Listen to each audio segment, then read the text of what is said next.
En el video anterior de op-amps vimos cómo analizar circuitos que tenían op-amps. Como ustedes vieron, básicamente todos estos circuitos se analizan de la misma forma. Lo que uno hace es que lo analiza con el método de nodo. Tenemos las asunciones del op-amp ideal, que nosotros en esta clase siempre vamos a asumir op-amps ideales. Y entonces haciendo esas asunciones, combinado con el método de nodo, pues analizamos todos nuestros circuitos de op-amps de la misma forma. Quiero empezar, quiero hacer unos ejemplos de op-amps, pero quiero empezar con un problema que no es típico, ¿verdad? Esto no es un problema del libro. Quiero hacer un problema que es un poquito más práctico. Lo que ustedes están aprendiendo en esta clase es útil. Se puede usar para hacer cosas en la vida real. Así que para enfatizar eso, quiero empezar con un ejemplo de análisis de circuitos de op-amps, que es en este caso un convertidor de análogo digital. En este caso he seleccionado el convertidor Yamaha. El modelo es AD824. Ustedes pueden ir al web si quieren, pueden analizarlo. También pueden conseguir los manuales del libro. Ese lo seleccioné porque no está solamente el manual, sino que está el manual de servicio, el que uno usa para arreglar el aparato. Pues eso aparece allí, claro, es el manual de servicio el que tiene todos los esquemáticos del circuito. Y con los esquemáticos, pues nosotros podemos ver y analizar qué es lo que está haciendo nuestro circuito. Así que esta es la parte del circuito, porque no vamos a ver todo el circuito, ¿verdad? Esto es un convertidor con varios canales, solamente vamos a ver uno. Pero esto sería uno de los canales de nuestro convertidor, ¿verdad? Y aunque aquí dice DAC, esto es un A to D, Analog to Digital Converter. Como pueden tal vez notar aquí, el chip de convertidor que ella usa es un IK, ¿verdad? El Asahi, el AK5392, para el chip que hace la conversión.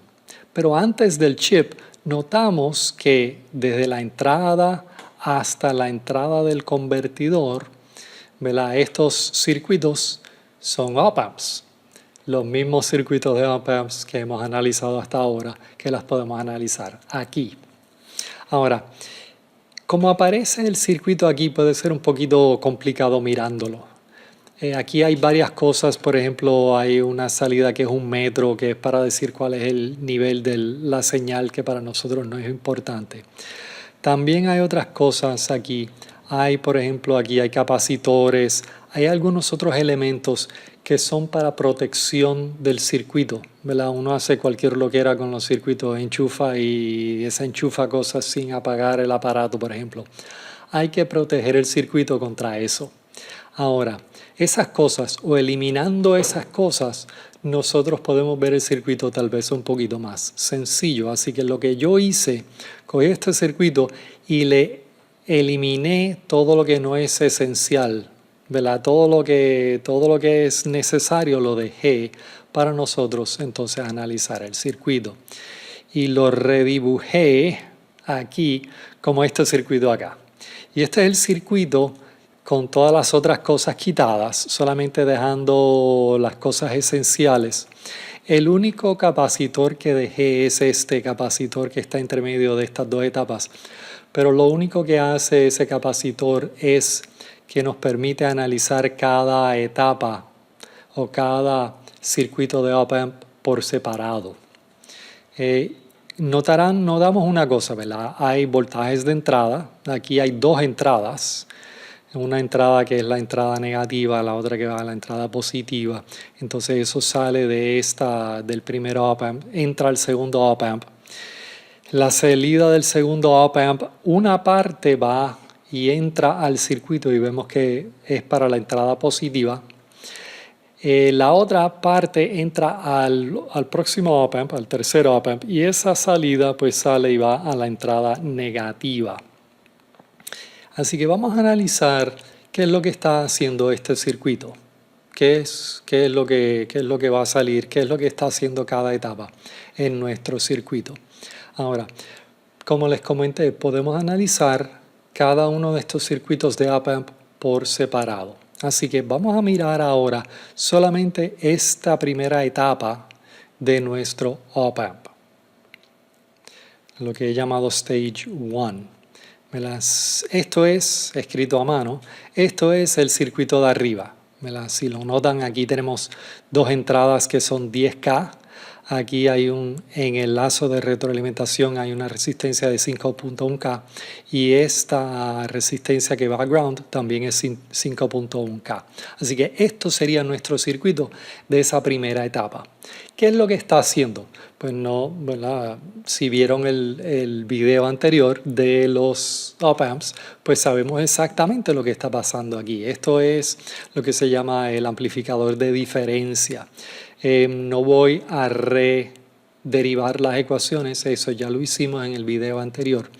Pero en este caso, cuando tenemos este circuito, dos voltajes entrando, las resistencias aquí iguales y las resistencias acá iguales, la ecuación que relaciona los voltajes de entrada a salida es esta aquí. Me la he llamado voltajes V1 y V2, los voltajes que están entrando, ¿verdad? V1 es el que va al lado negativo, V2 es el que va al lado positivo y V3 es el voltaje de salida. Y esto es, ¿verdad? Esta ecuación, de nuevo, la que acá derivamos en el video anterior. Esta es la ecuación y lo que sale aquí vemos que es una diferencia de voltaje y por eso es que se llama un amplificador de diferencia, porque el voltaje de salida es la diferencia de estos dos voltajes de entrada. En la segunda etapa, si solamente miramos esta etapa aquí, vemos que el lado positivo está conectado a ground. Aquí de entrada tiene una resistencia de 15K y una resistencia de retroalimentación de 2K. Así que esto sería nuestro circuito y de nuevo estos circuitos ya lo vimos, este es el amplificador inversor, que si llamamos el voltaje de entrada V3 y el voltaje de salida V4, pues entonces V4 sería negativo esta resistencia entre estas 2K entre 15K por V3. Así que esto sería la relación entre el voltaje de entrada y el voltaje de salida. Se llama inverting, como nosotros sabemos, porque el voltaje de entrada es el negativo, una constante por el voltaje de salida.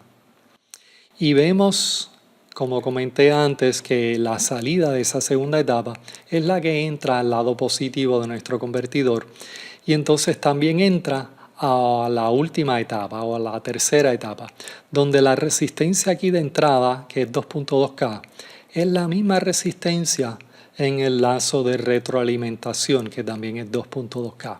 Así que esa tercera etapa sería esto aquí. Es el mismo circuito que acabamos de ver, ¿verdad? El mismo circuito aquí, excepto que ahora estas dos resistencias son iguales, o sea que se cancela y el voltaje de salida es simplemente el negativo del voltaje de entrada. Muchas veces esto se llama buffer, es simplemente unity gain, lo único que hace con el voltaje es que lo pone negativo. Nosotros podemos ahora, ¿verdad?, unir las tres etapas y sacar el voltaje de salida en términos de los voltajes de entrada, ¿verdad? Las dos salidas, porque aquí este circuito tiene una salida que es lo que había llamado V4 y también otra salida que había llamado V5. Así que V4, en términos de los voltajes de entrada, la V4 era esto aquí, sustituyendo lo que era V3 nos da esta ecuación acá y simplificando 10.2 entre 150 nos daría eso. Así que V4 es negativo 0.068, V1 menos V2. Ahora, este circuito, estos convertidores, los voltajes de entrada que ella espera es lo que se llama una entrada balanceada. Para que esté balanceado, ¿verdad? Obviamente estos aparatos están hechos para música, estos son voltajes que cambian, pero el voltaje que le ponemos en el lado negativo y el voltaje que le ponemos en el lado negativo deben ser iguales excepto por el signo, ¿verdad? Están 180 grados fuera de fase.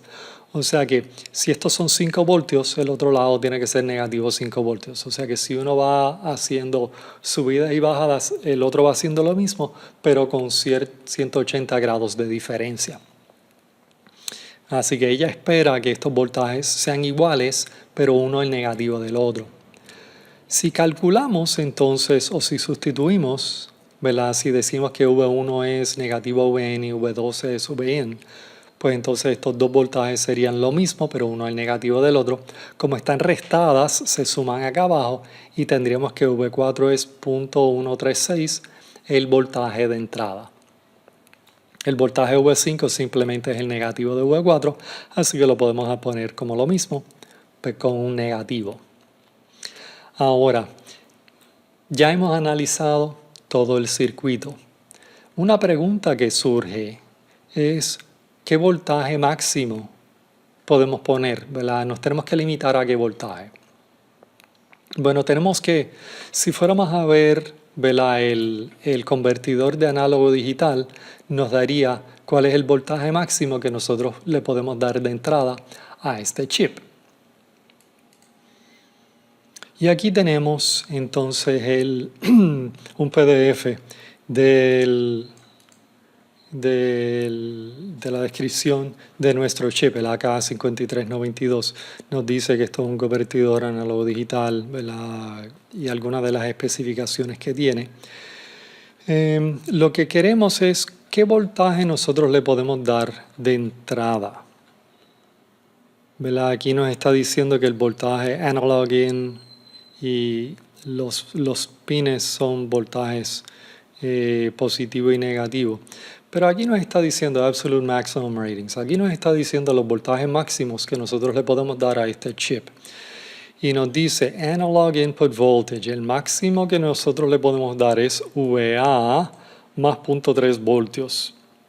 ¿Verdad? Ese 0.3, ¿verdad? Tal vez lo deberíamos dejar como seguro. ¿Verdad? No se puede pasar el voltaje de entrada de análogo de 6 voltios, pero lo típico es darle 5 voltios al circuito. Si nosotros miramos nuestro circuito original, vemos que el voltaje que se le está dando de entrada son en efecto 5 voltios. Así que estos voltajes analog in y más y menos no pueden pasar de 5 voltios, ¿verdad? Ninguno de los dos puede pasar de 5 voltios. Una de las cosas que quité aquí, una de las simplificaciones que yo hice, es que como los voltajes de esto no es una entrada constante, esto se supone que sea un voltaje de música que representa la música y que sube y baja. Así que en vez de hablar de ella de 0 a 5 voltios, hay un desplazamiento de 2.5 voltios, o sea que ella lo sube por 2.5 voltios y entonces si la entrada son 0 voltios, la salida serían 2.5 y entonces no nos queremos pasar de 5 ni bajar de 0 voltios. Así que en ese caso, la entrada al convertidor no puede ser más menos 0.2.5 voltios y si es así entonces el voltaje de entrada que nosotros sabemos que es 0.136 Vn, si Vin no puede ser más de 2.5, si V4 no puede ser más de 2.5, pues entonces Vn tiene que ser menor de 18 voltios. O sea que aquí a la entrada de nuestro convertidor, ¿verdad? Lo que le podemos poner máximo son 18 voltios, un poquito más de 18 voltios de entrada a nuestro circuito para que la entrada al convertidor pues no llegue más de 5 voltios. Aquí hay unos problemas que tienen de análisis de circuitos de op-amp. Ahora, antes de terminar, quiero hacer, ¿verdad?, un problema típico de los del libro. Este es el problema 5.4. Nos dan este circuito aquí y nos preguntan, ¿verdad?, el voltaje de salida. Si nosotros sabemos el voltaje de salida, pues también podemos sacar la corriente de salida. ¿Cómo analizamos el circuito? De la misma forma que hemos analizado todos los circuitos de op-amp hasta el momento, ¿verdad? nosotros cogemos nuestro circuito, hacemos sumas de corrientes en la entrada positiva y en la entrada negativa de nuestro op-amp.